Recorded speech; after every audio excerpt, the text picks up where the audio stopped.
ஸ்டாலின் அவர்கள் வந்து அந்த குளத்தூரில் வந்து தோத்தது எனக்கு கொஞ்சம் சங்கடமாக இருந்தது.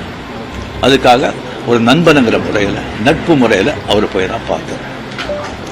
அதுக்கு வந்து நான் வந்து எங்கள் விஜய் வந்து சிஎம் ஆகக்கூடாது, பவர் வரக்கூடாது, அதை தடுக்கிறதுக்கு வந்து ரஜினி அங்கே போயிருக்காங்க, வேறு ஏதோ 2 பெரிய பார்ட்டியை வந்து சேர்க்கணும்னு சொல்லி பேசுகிறாங்க அப்படின்னு சொல்லி விமர்சனங்கள் வெளியே வருது. அந்த சூழ்நிலையில் நான் அதெல்லாம் பேச முடியும். அப்படி பேச ஒரு தரங்கெட்ட ஆள் ரஜினிகாந்த் இல்லை. அரசியல் தான் இல்லாத போது அவர் மேலே எனக்கு ஏன் பொறாமல்? ஒருவேளை கமல்ஹாசன் ஏதாவது முதலமைச்சர் தான் எனக்கு பொறாமல் வந்திருக்குமோ என்னமோ தெரியாது. நான் வந்து விஜயை வந்து நான் இதை கம்பேர் பண்ணிக்கிட்டா அது எனக்கு நல்லது இல்லை, கெட்ட பேர். விஜய் என்ன பற்றி கம்பேர் பண்ணிட்டா அவருக்கு நல்லது இல்லை. இன்னொன்று வந்து அவருடைய தொண்டர்கள் ஆகட்டும், ரசிகர்கள் ஆகட்டும், ஜாகிரதையாக வந்து நடந்துக்கணும். இந்த சென்ஸ் அவர் என்ன தப்பு பண்ணால் கூட அது ஸ்ட்ரைட்டாக விஜய்க்கு தான் பாதிக்கும் அப்படிங்கிறது அவன் மனசில் வச்சுக்கணும்.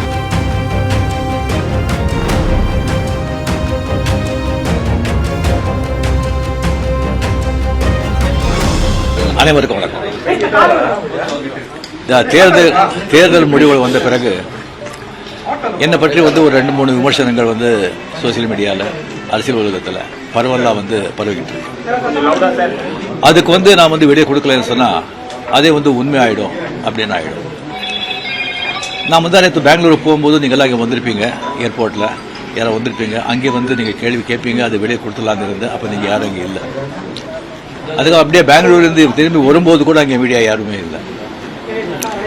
அதுக்கப்புறம் 18th வந்து கேரளா வந்து ஷூட்டிங் இருந்தது சொல்லியிருந்தாங்க. அப்போ வந்து நான் வெளியே கொடுத்துடலாம் அப்படின்னு நினச்சேன். நீங்கள் அங்கே வரலன்னா கூட முதல்ல சொல்லிவிட்டு அங்கே வர சொல்லி வெளியே கொடுத்துடலாம்னு நினச்சேன். அது ஷூட்டிங் வந்து போஸ்ட்போன் ஆகிடுச்சு.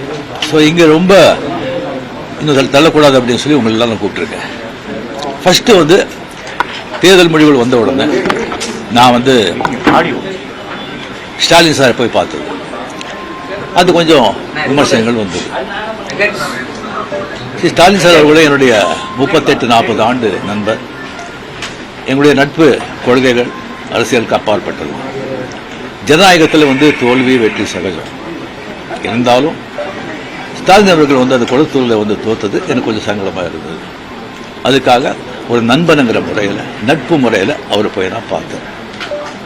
அதுக்கு வந்து நான் வந்து எங்கள் விஜய் வந்து சிஎம் ஆகக்கூடாது, பவர் வரக்கூடாது, அதை தடுக்கிறதுக்கு வந்து ரஜினி அங்கே போயிருக்காங்க, வேறு ஏதோ 2 பெரிய பார்ட்டியை வந்து சேர்க்கணும்னு சொல்லி பேசுகிறாங்க அப்படின்னு சொல்லி விமர்சனங்கள் வெளியே வருது. அந்த சூழ்நிலையில் நான் அதெல்லாம் பேச முடியும். அப்படி பேச ஒரு தரங்கெட்ட ஆள் ரஜினிகாந்த் இல்லை. அது வந்து தெளிவுபடுத்தலை. 2வது வந்து நான் அவர் வந்து வாழ்த்து சொல்லலை. ஏர்போர்ட் போகும்போது வாழ்த்து சொல்லலை. அவர் ஜெயிச்ச உடனே எக்ஸ் தளத்தில் வந்து என்னுடைய வாழ்த்துக்களை நான் வந்து அவருக்கு வந்து பதிவிட்டார்.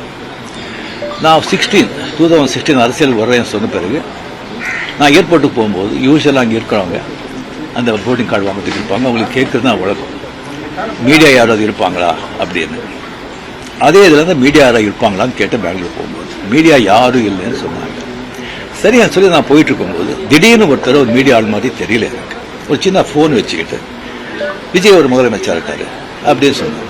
நான் என்ன ஷாக், அது மீடியா மாதிரியே தெரியல எனக்கு. ஃபோன் வச்சுக்கிட்டு நான் அப்படியே பார்த்து சிரிச்சு நான் போயிட்டேன். அதுக்கு வந்து வாழ்த்துக்கள் சொல்லலை அப்படின்னு சொல்லி அதுக்கு ஒரு விமர்சனம். இன்னொன்று வந்து விஜய் மேலே எனக்கு பொறாமை அப்படின்னு. நான் அரசியல் வந்து இல்லை, அரசியல் நான் இல்லைன்னு சொல்லி விலகி ஆச்சு. அரசியல் தான் இல்லாத போது அவர் மேலே எனக்கு ஏன் பொறாமை? ஒருவேளை கமல்ஹாசன் ஏதாவது முதலமைச்சர் தான் எனக்கு பொறாமை வந்திருக்குமோ என்னமோ தெரியாது. அப்போ கூட வந்திருக்காது.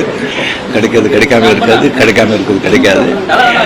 ஸோ இன்னொன்று வந்து எனக்கும் விஜய்க்கு வந்து ஒரு எனக்கும் விஜய்க்கு வந்து ஒரு ஜெனரேஷன் கேப், கிட்டத்தட்ட 25 years டிஃப்ரென்ஸ். நான் முதலையே சொல்லியிருக்கேன். நான் வந்து விஜயை வந்து நான் இதை கம்பேர் பண்ணிக்கிட்டா அது எனக்கு நல்லது இல்லை, கெட்ட பேர். விஜய் என்ன பற்றி கம்பேர் பண்ணிட்டா அவருக்கு நல்லது இல்லை. சின்ன வயசுலேருந்து அவர் பார்த்துட்டு இருக்காரு. அவர் சிஎம் ஆனதில் எனக்கு என்ன போகிறாங்க? அது இருந்த இவ்வளோ சின்ன வயசுல 52 வயசுல எம்ஜிஆர் என்டிஆர் சாதனை பண்ணுறதை விட அதை விட ஜாஸ்தி. கம்ப்ளீட்டாக சென்டர் பிஜேபி எவ்வளோ பெரிய பவர்ஃபுல் சென்டர். இங்கே 2 பெரிய கட்சிகளை எதிர்த்து தனி ஆளை வந்து ஜெயிச்சிருக்காங்க. அது நம்ம சினிமா இண்டஸ்ட்ரியில இருந்து. எனக்கு அது பொறாமை இல்லை, ஒரு ஆச்சரியம் கலந்த ஒரு சந்தோஷம். அடே யார் அப்ரிஷியேஷன், சூப்பர். ஸோ அந்த பொறாமையும் இல்லை, விஜய் அவர்களுக்கு வந்து நிறைய எதிர்பார்ப்புகள் இருக்குது ஜனங்க மத்தியில். டெஃபினட்டாக அந்த எதிர்பார்ப்பெல்லாம் அவரை சந்தித்து மக்கள் நல்லது செய்வாங்கங்கிற நம்பிக்கை எனக்கு இருக்குது. அவருக்கு அதிக வாழ்த்துக்கள். ஓகே, வந்திருக்கக்கூடிய விஜய் அவர்களுக்கு உங்களுடைய அறிவுரை ஆலோசனை என்ன? எதிர்பார்ப்பு ரொம்ப ஜாஸ்தியாக இருக்குங்க. அது டெஃபினட்டாக பூர்த்தி செய்வாங்க நம்பிக்கை எனக்கு இருக்குது. பட் ஒன்று மக்கள் நம்ம வந்துட்டு ஒரு 2 வருஷம் அவரை விட்டுருணும். 2 வருஷம் விட்டுருணும். இன்னொன்று வந்து அவருடைய தொண்டர்கள் ஆகட்டும், ரசிகர்கள் ஆகட்டும், ஜாகிரதையாக வந்து நடந்துக்கணும். இந்த சென்ஸ் அவர் என்ன தப்பு பண்ணால் கூட அது ஸ்ட்ரைட்டாக விஜய்க்கு தான் பாதிக்கும் அப்படிங்கிறத அவங்க மனசில் வச்சுக்கணும்.